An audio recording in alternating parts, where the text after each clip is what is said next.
जय Hind. Recently YouTube पर the dictator नाम की इस वीडियो ने काफी ट्रेंड करा हुआ है। ध्रुव राठी जो काफी जाने माने यूट्यूबर है ने इस वीडियो को अपने इस चैनल से शेयर करा।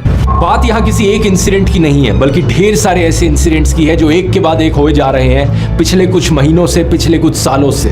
वो सारे इंसिडेंट्स जो सिर्फ एक चीज की ओर इशारा करते हैं कि हमारा देश वन नेशन वन पार्टी की ओर आगे बढ़ रहा है। इस वीडियो की वजह से ट्विटर पर #डिक्टेटर वर्ड काफी ट्रेंड में रहा था। इस वीडियो में ध्रुव राठी ने इंडियन पॉलिटिक्स की करंट सिचुएशन का हाल बताया है, साथ ही चंडीगढ़ मेयर कॉन्स्पिरेसी जैसे क्रिटिकल इश्यूज को भी हाईलाइट करा। हाल ही में चंडीगढ़ म्यूनिसिपल कॉर्पोरेशन की मेयर इलेक्शंस हुई। इन इलेक्शंस में कांग्रेस और आम आदमी पार्टी ने एक अलायंस बनाई थी, जिनके कुल मिलाकर टोटल में 20 वोट बनते थे आउट ऑफ 35। अगर आपने हमारे चंडीगढ़ मेयर कॉन्स्पिरेसी की वीडियो नहीं देखी है तो हमारे चैनल पर जाकर जरूर देखें।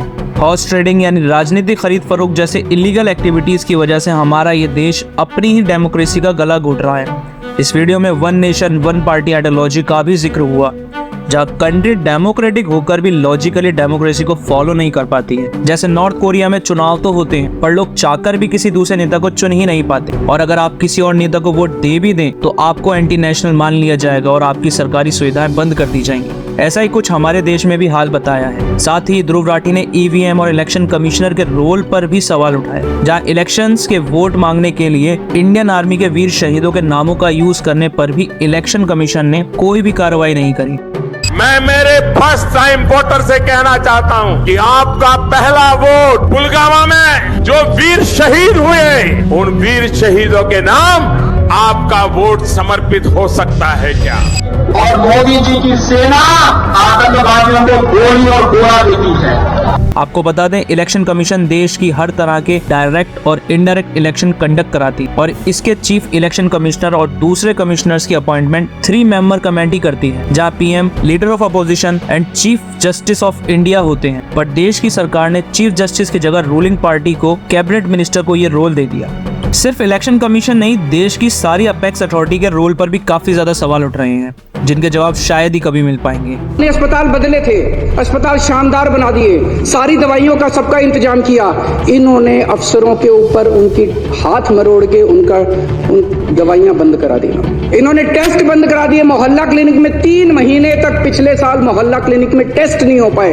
इन्होंने पेमेंट रोक दी लेबोरेटरीज की। इतने गंदे और इतने घटिया लोग हैं ये लोग। एक दिन एक ऑर्डर पास करके इन्होंने दिल्ली के सारे सरकारी अस्पतालों के डेटा एंट्री ऑपरेटर हटा दिए। अब अस्पताल के अंदर रजिस्ट्रेशन करने वाला कोई नहीं बचा।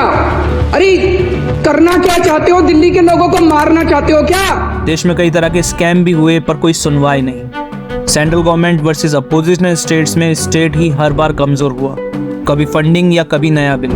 पर डेमोक्रेसी के 4th पिलर के रोल से ही डेमोक्रेसी जिंदा रह सकती है, जिसकी कंडीशन पर सभी को ही संदेह है। देश की हर माँ ये चाहती है कि उसका बेटा प्रधानमंत्री मोदी जैसा बने, और हर बेटा भी खुद को नरेंद्र मोदी से जोड़कर देखना चाहता है। मोदी जी के पास हर चीज का सॉल्यूशन है। पीएम मोदी जैसा कोई नहीं। मोदी ने न्यू इंडिया बनाया है। पीएम नंबर 1 भगवान है हमारे, हम उनकी पूजा करते हैं। प्राइम मिनिस्टर मोदी वो हमारे लिए एक अवतार है, वो एक साधारण मनुष्य नहीं है। प्रधानमंत्री इस देश के भगवान विष्णु का अवतार है। हमारा पति, हमारा भाई, हमारा बाप, हमारा गुरु है।